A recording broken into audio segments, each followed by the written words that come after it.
सांट master से आगे है कि हॉर्न को आवाज को बढ़ा दे। ये आवाज जो है वर्षा का, इसे थोड़ा कम कर दे, हॉर्न का आवाज बढ़ाइए।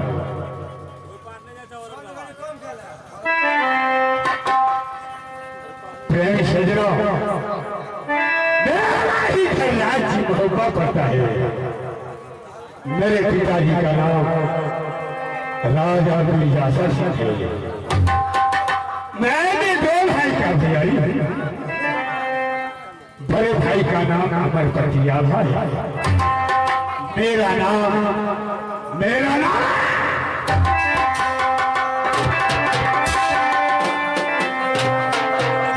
एक आम नखीरा के अंदर मेरे नाम से जानकारी है, मगर अफसोस होता है इस बात।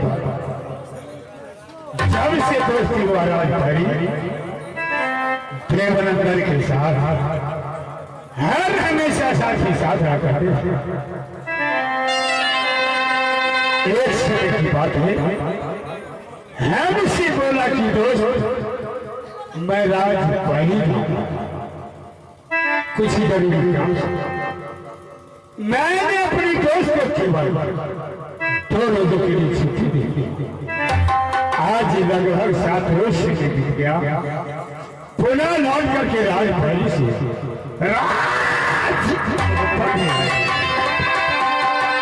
इस बीच में यदि कोई दुनिया वाले क्षत्रिय राजपाल के अंदर चढ़ किए हैं तो यार उधर को खबर क्यों नहीं भेजा, क्यों नहीं भेजा?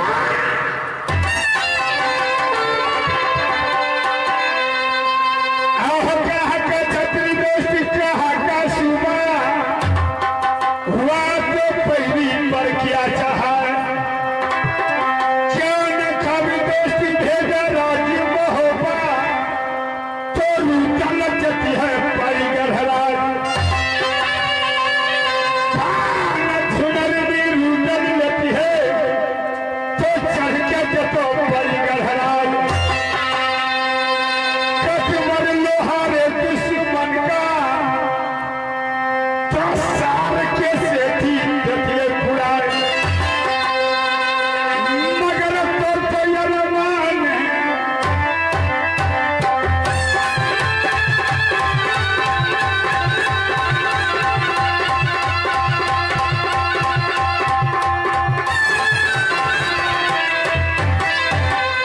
आरे बाबू हे में मरना हे हो भैया लोहे में छे जीना,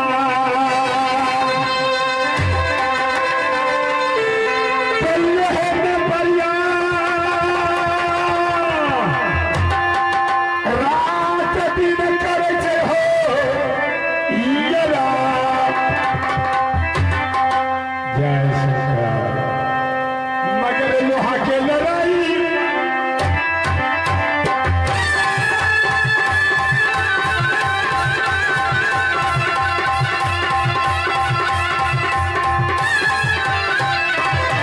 आरे बाबू लड़ने झगड़ने में भैया हो जंगी से गुजर तो चिल्ला पड़े छै भैया मरल खान पथरायसी देवा लागे वाते लागे छै भैया हो चतुर्सुदार रुदल शगुनिया देवा लागे सभापति सुनियो ध्यान लगाए, मगर सुनियो चर्चा भैया।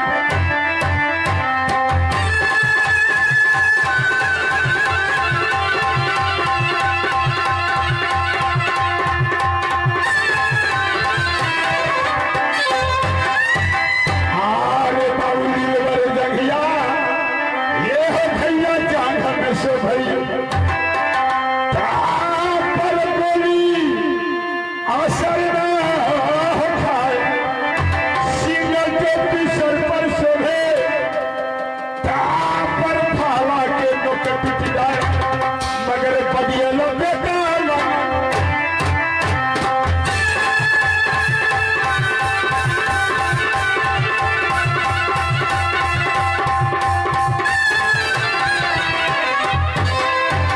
आरे बाबू आसमान में हे हो मास्टर बादल गरजे छै तो जंगल में गरजे छै भैया से ना बाघ गाय के बीच में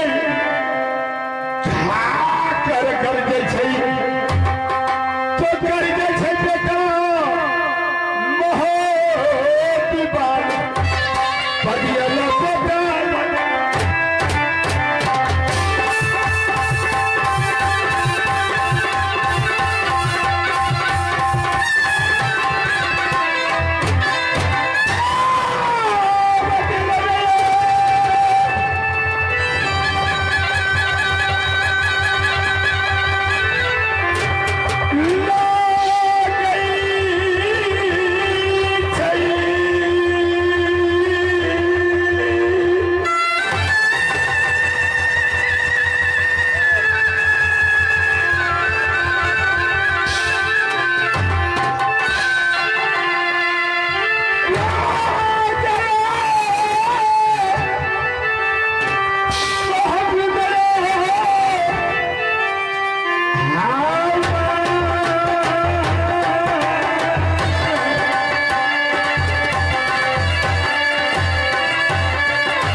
बात का मुझे याद आ रहा,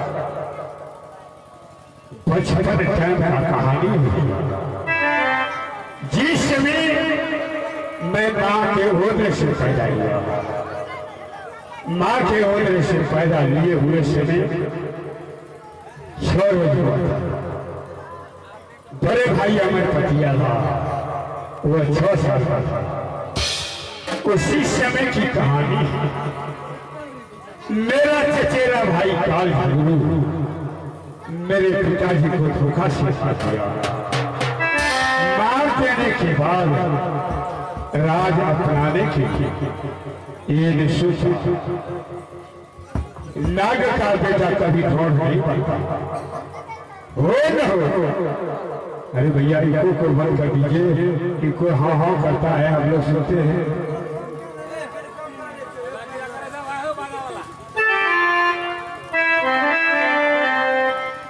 भैया यही सोच मेरा चचेरा भाई काल मेरे माँ को, बड़े भाई अमरपति आल्हा को, ए मासूम बच्चा जगह को दे करके सोरणी से निकाल दिया। एक आग नखीला के अंदर एक एक छतरी को जाकर के बोल दिया, कोई हरामजादे पापी दोस्त ये नागनी पापनी को रहने के लिए देंगे, मैं इसे जिंदा जला दूंगा। डर के मारे कोई छतरी सुबह लोग रहने के लिए नहीं दिया। माँ ने मुझे क्या किया, यही जमीन उगल कर अपने गोद में उठाया।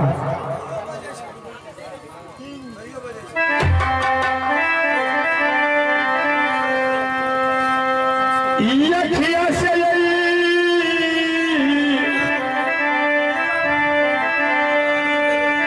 लो मैया सब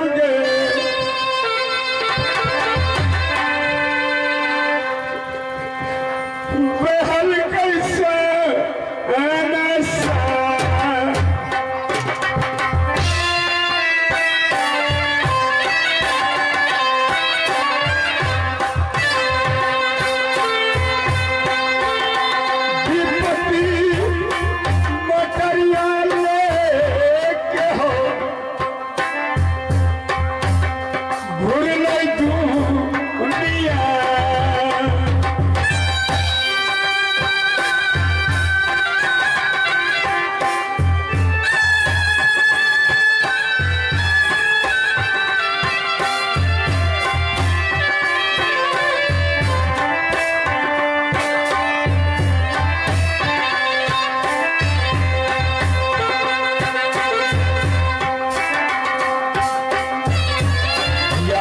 का कहानी मैं क्या बताऊंगा, वो तो जीत गया।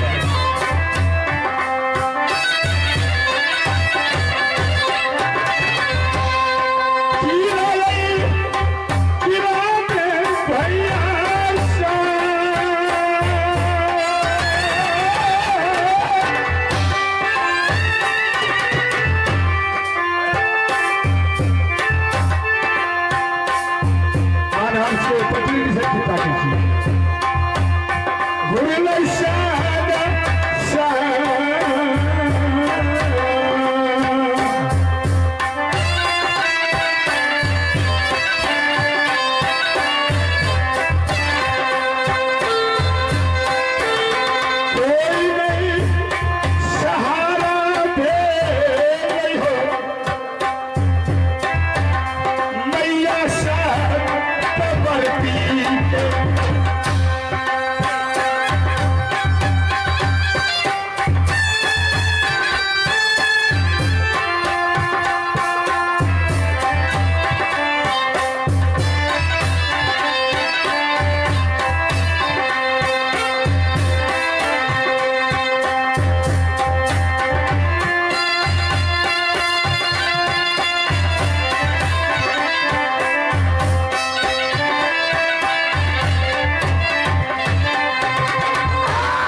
पर माँ को एकाएक याद आया, बनारस का रहने वाले जाति का मुसलमान जिसका नाम तारा सैयद है, वह मेरे पिताजी का दोस्त था।